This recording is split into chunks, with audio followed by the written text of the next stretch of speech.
Seattle. Look, I'm trying to grow Nepenthes sanguinea right now, but I'm really hitting a wall with it. Since you know so much about these kinds of plants, do you have any tips on how to get it to grow properly? I'd love to get your insights. Thanks, man. Well, Ethan, I'm not sure I can give you any advice for this plant, but I can show you. Come with me.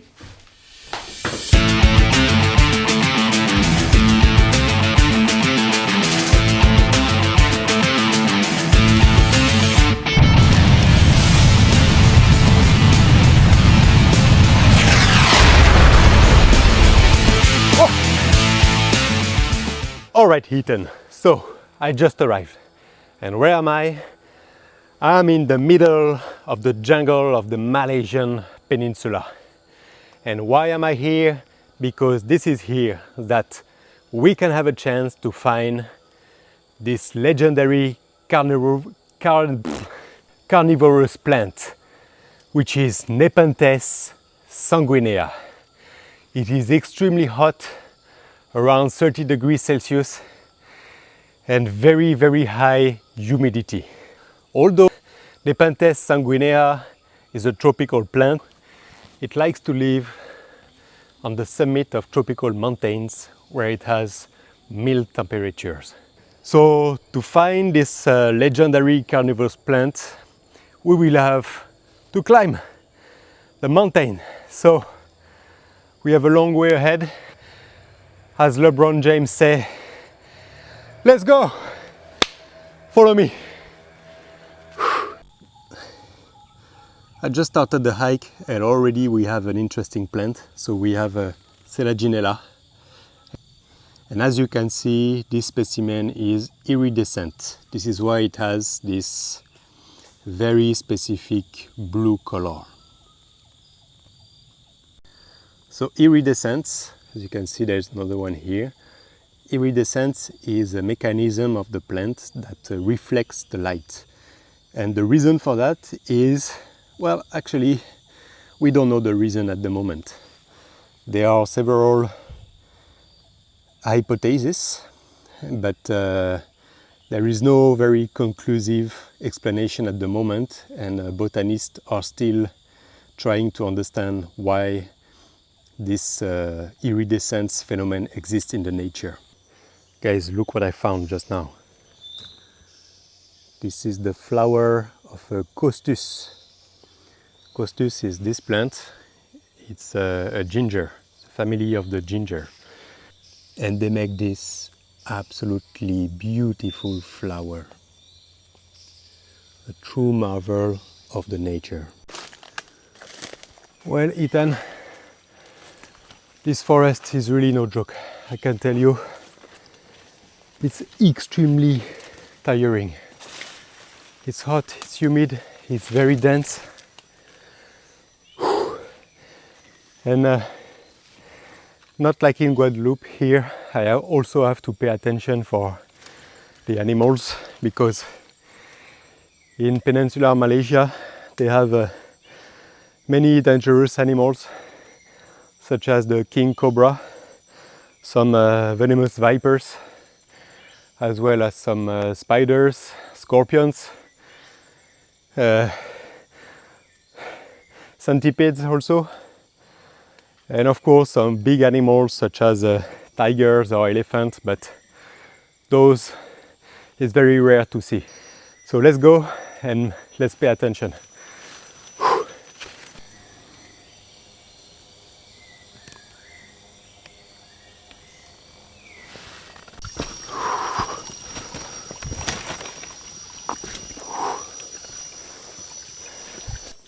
Hello Houston, we have a problem.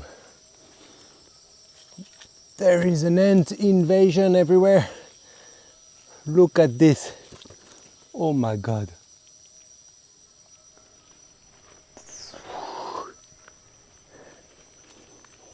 Whoa. Oh no, my bad. It's not ants. Those are termites. Look. There is a soldier which is defending the colony and attacking my shoes. Damn. So I escaped the termite colony, but this termite soldier is still biting my shoe. Look at it. It doesn't want to let go. Whew. You know, ants and termites are the worst enemies, so I think this is why they were so mad at me, is because I called them ants, and so they felt insulted, and this is why they attacked me so ferociously. You know, it's a little bit like French and the Brits. We are only friends in one situation, when we need to fight the German, and still not so much friends. No, I'm joking, guys. I love England, although I prefer Ireland. No, it's not true. My favorite is Scotland. Damn, look at the color of this plant. Wow, beautiful. So it's a climbing plant, but I have no idea what genus it is. If someone in the comments can let me know, that would be nice. It's a really beautiful plant.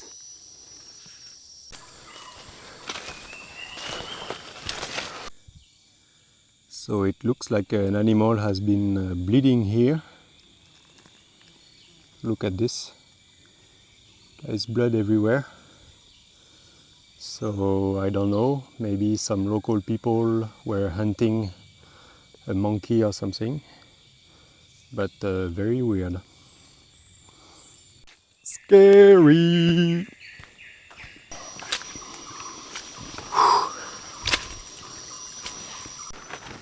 So sometimes the small stream can be a good highway, because when the jungle is so dense, it's the only way you can walk. So I'm now climbing up this small stream.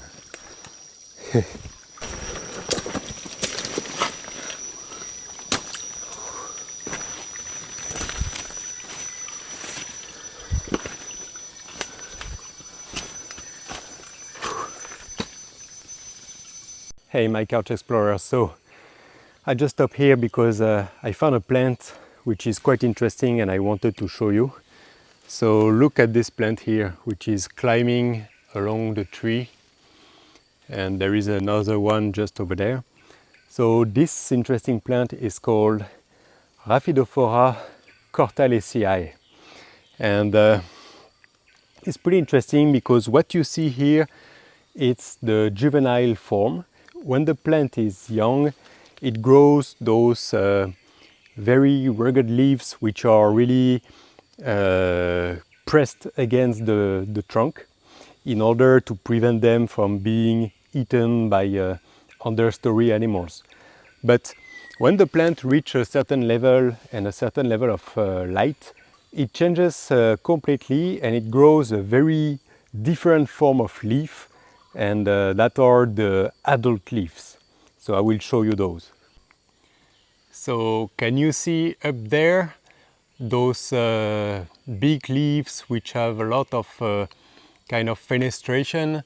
So those leaves are the adult leaf of this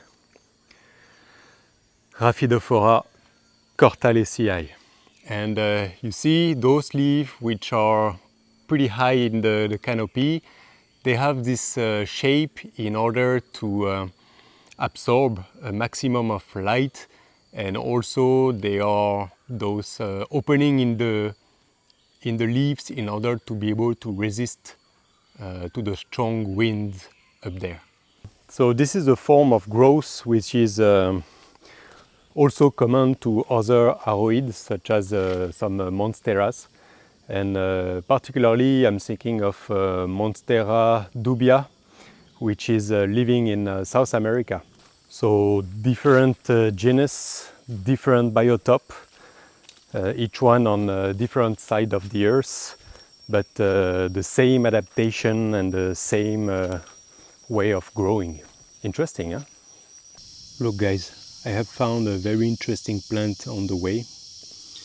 You see this plant, it's a very peculiar plant, and this shape of leaf and this little flower indicates me that this is genus Acrotrema, but which species it is I don't know yet, I'm not sure, so I will indicate in the video when I'm back.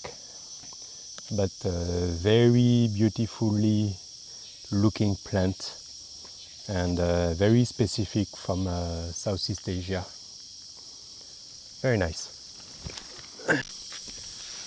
Acrotrema was a good break because I'm really tired. As you can see, I'm sweating a lot. The condition is absolutely terrible. It's really a demanding environment. But let's go. Look guys, I found some chestnut here in Malaysia. Incredible. I'm gonna grill them and eat them tonight. This is not chestnut guys. This is rambutan, a local fruit. Extremely good, but this one is not ripe yet. One of my favorite fruit.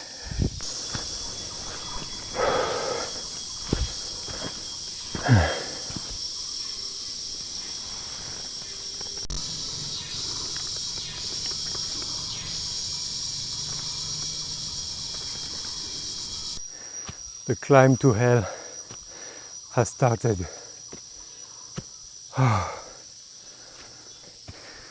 It's for you, Ethan. I'm doing that for you, my friend. I hope you appreciate.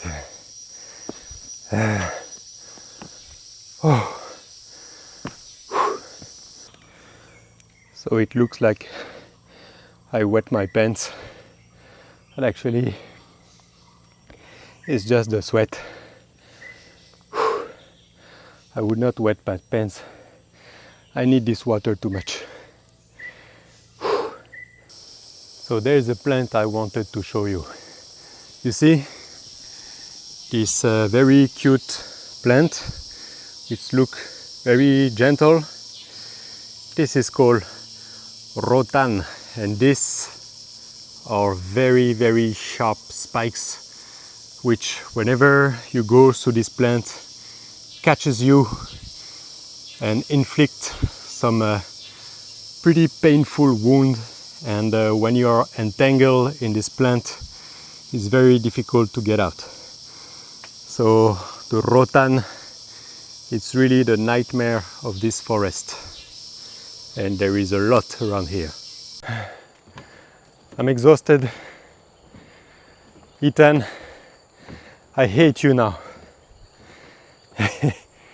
No, I'm kidding. I don't hate you. It's a pleasure doing that for you. It's a pleasure to find this plant and help you grow this plant. Pleasure. I could also be in my bed, snuggling under my blanket. That would be a pleasure also, huh?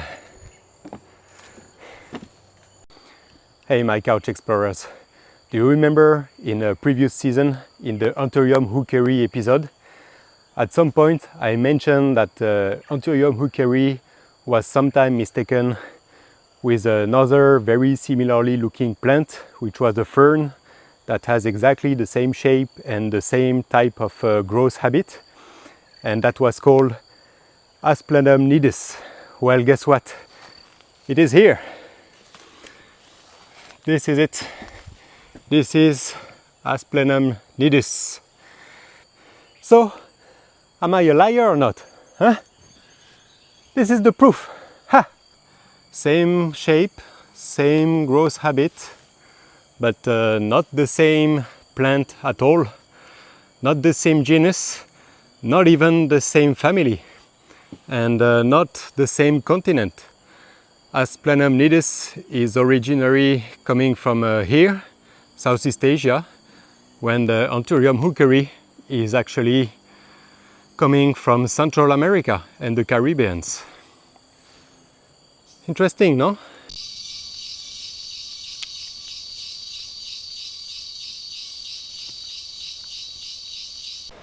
So I've been walking for several hours and I have reached the altitude at about 1,400 meters above sea level, and the air, it's much more breathable.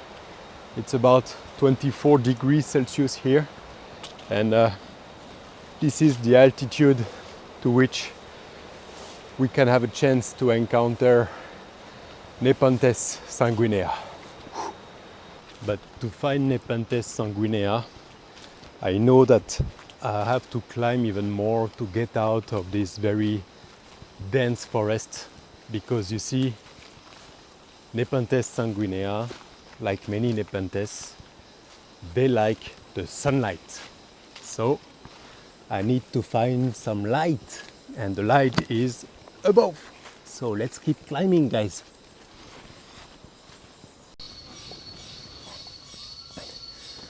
This forest smells weird, you know. I cannot identify what type of smell this is.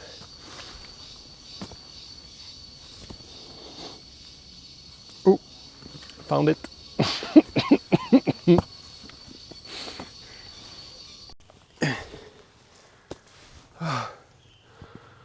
Why every interesting plant needs to be on top of mountain? I am fed up with this bullshit. I just want to go home, lie on my couch and watch Homelander while drinking coffee.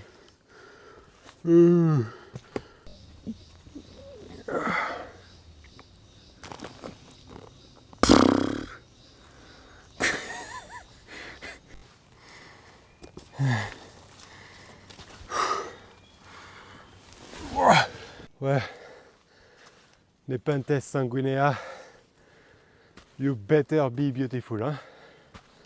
And you better be red.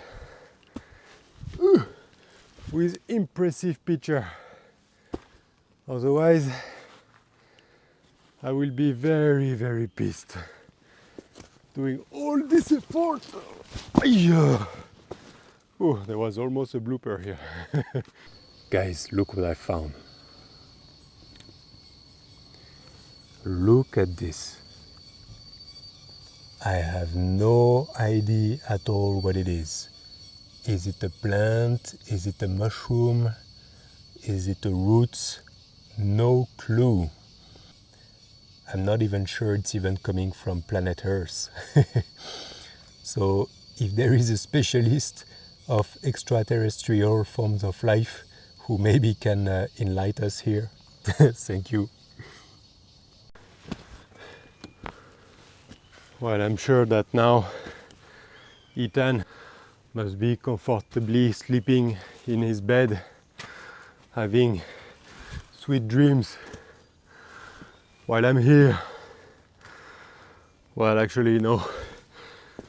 Given the time difference, probably Ethan now is getting up and thinking about which very stylish coffee he will visit to have a fantastic matcha latte.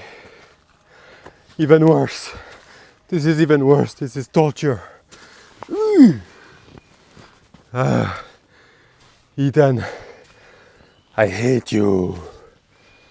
I hate you.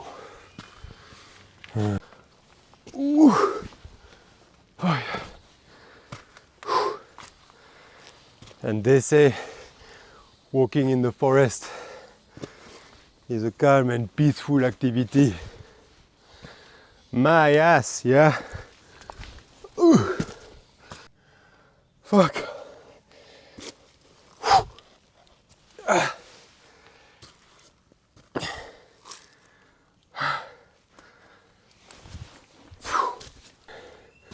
But Pierre, why do you inflict this on yourself? You see it's killing you. I don't know, guys. It's a little voice in my head. It won't keep me alone. It's always talking about plant, plant, plant. I don't know what to do. Shut up. Let me alone. Don't worry, guys. You're not in the hands of a maniac. I'm not crazy. It's just the lack of oxygen which is messing up with my brain at the moment. That's it. Nothing to worry about. Everything is fine. Look, I found a fern tree. But let's check if it has spikes on the trunk like its Caribbean cousin. No, they don't. Hehe. So if I fall next time, I can grab this one. God damn it. This jungle is such a mess. You know what? Next time I come with a chainsaw, clean everything. Flat. Like a supermarket parking lot. But Pierre, in this case, there would not be any more plants to find.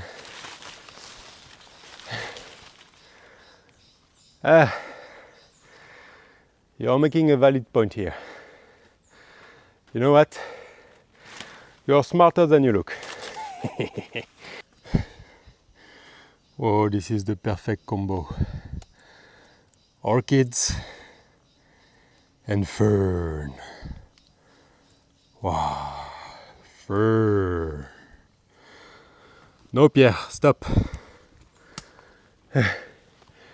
2 years of therapy to get rid of your obsession of ferns. That's it. It's not the time to relapse now. Stop with this. Okay.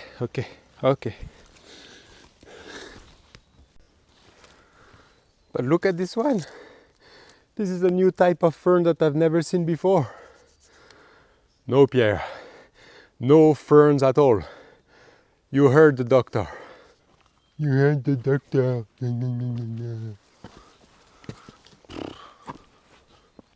Okay, guys, so this is where it gets interesting. I climbed enough to get out of the forest, and now I'm in the summit of the mountain, which is exposed to the sun. And if you remember, I told you Nepenthes is a plant that requires a lot of sun. So, and you see those ferns? Ferns, stop.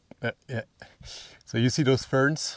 This is exactly the type of environment where we can find Nepenthes sanguinea. They like to strive on those types of fern. And of course, you would have noticed here a beautiful orchid. Ah, my vampire skin cannot take the sun. I hate the sun. I'm a man of the shade. I'm a man of the shady forest. Ah! But for you, Ethan, I'll do anything.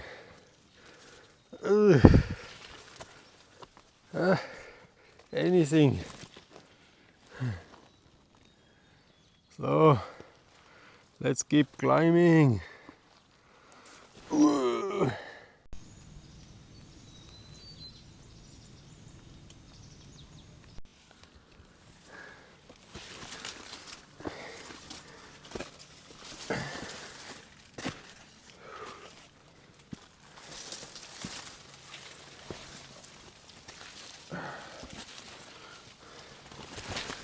If you see a pitcher plant, just let me know, huh? Because I'm blinded by the sun right now. Is it what I think it is? Let me check. No.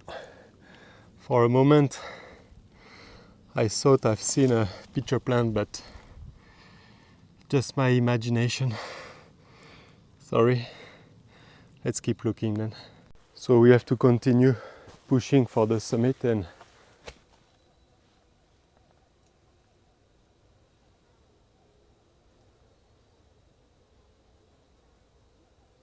No, I thought I heard an animal, but probably just a leaf falling.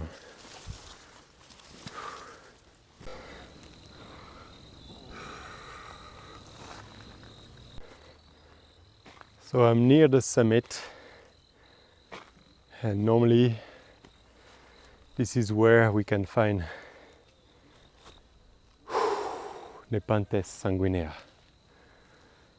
So I will now explore the surroundings of the summit in the search for this elusive plant.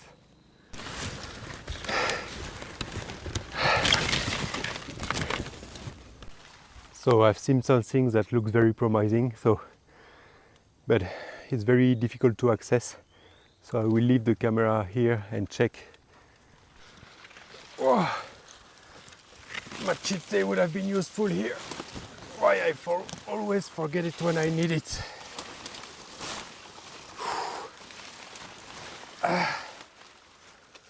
Whoa, what a monster. What a monster, guys. Oh, you would not believe. Oh, that's incredible. Oh my God.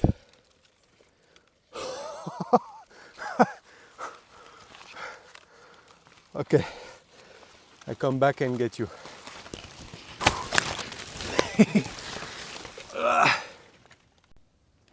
Okay, come with me. Watch your steps. The path is not easy.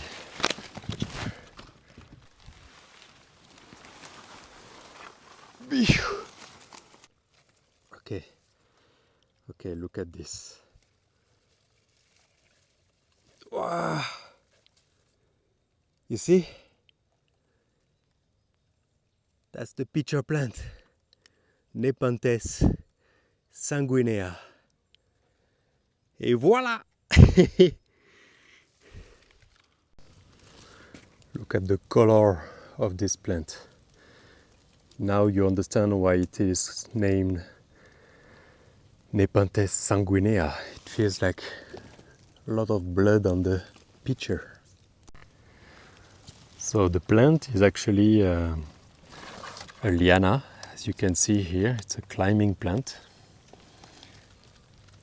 And this is the leaves of the plant. And contrary to popular belief, this is not the flower of the plant. This is actually a modified leaf. The pitcher is a modified leaf. The flowers are here. Those are the flowers of the pitcher plant. So what makes Nepenthes sanguinea so fascinating is its carnivorous ability. So you see it lives on a very poor terrain and it doesn't get the nutrients from the ground. It's actually get it from the air. So when an insect come and step on these very slippery slopes, the slippery edge of the pitcher, then they slip into the pitcher where it is getting digested by a mix of digestive enzymes. And this is how this plant gets its nutrients. It gets nutrients from the insects. This is why it's called a carnivorous plant. I don't know if you see down there, but you can see actually an insect that fell into the pitcher and which is being slowly digested at the moment. And the reason why it's called the pitcher plant is because if you are thirsty, you can actually drink from it. As I heard, it tastes a little bit like almond milk cappuccino. So I will try. No, of course, guys, you cannot drink from it. Don't be stupid. So inside it's actually a mix of digestive liquid and rotting insects. So trust me, you really don't want to drink that. So unlike many shade-loving plants, Nepenthes sanguinea is actually a sun worshipper, and it lives on sun-blasted ridges of the highland mountains. and it likes to have high humidity, so the wind of the clouds, the humid clouds, as well as temperature dropping during the night, and a lot of light, a lot of sun. And it lives on very acidic and poor soils, high in the mountains. So now, Ethan, based on this wild environment, how to take care of Nepenthes sanguinea at home? Well, first thing first, very important, never give it heavy soil or fertilizer. You see, its roots evolved in an environment which is very poor in nutrients. So if you give it heavy soil or fertilizer, it will burn the roots. So what it needs for the soil, it's a very airy soil, such as sphagnum moss mixed with orchid barks and perlite. And keep the moss wet, but never soggy. The temperature is 22 degrees, so much cooler than down there when we started in the jungle. As for the humidity, 70%. And you see here Nepenthes sanguinea get about 10,000 lux, more than 10,000 lux. So a lot of light.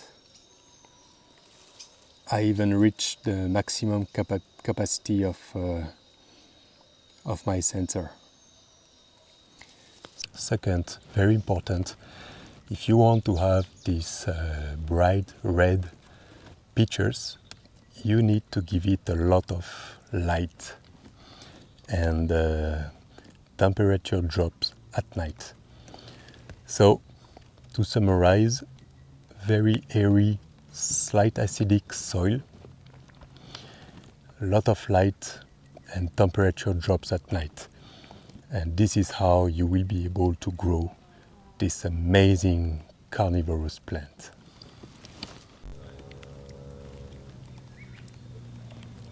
Look at this marvel. Incredible plant, really. Beautiful. Look at this color. All right, Ethan, so now you are a specialist of Nepenthes sanguinea. I hope you will do a good job keeping this incredible plant. As for the rest of you guys, if you also are struggling with a houseplant, well, just send me a video message, and maybe, if you are lucky, I will go in the wild to look for your plant. So my couch explorers, that's it for me for today. My mission here is over. Now I need to climb down from this mountain and go back to the village.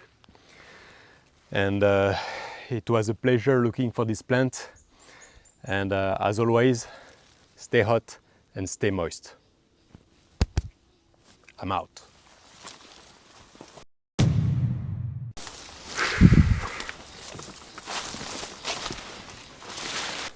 So I am down from the mountain, and I'm literally at the beginning of the trek, you can see. And look what I've just found.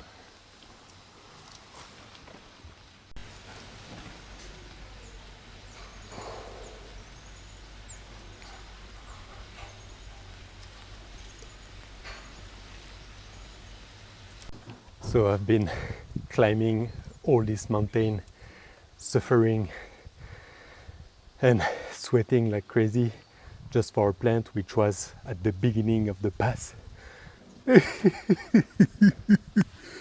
My life is so unfair right now. I'm messing with you guys. It was not all for nothing. This plant is also a Nepenthes, Nepenthes gracilis. It's another species, and it's a much more common Nepenthes. And this Nepenthes can live in the lowland, while Nepenthes sanguinea only lives in very high altitude. So don't worry, it was not all for nothing.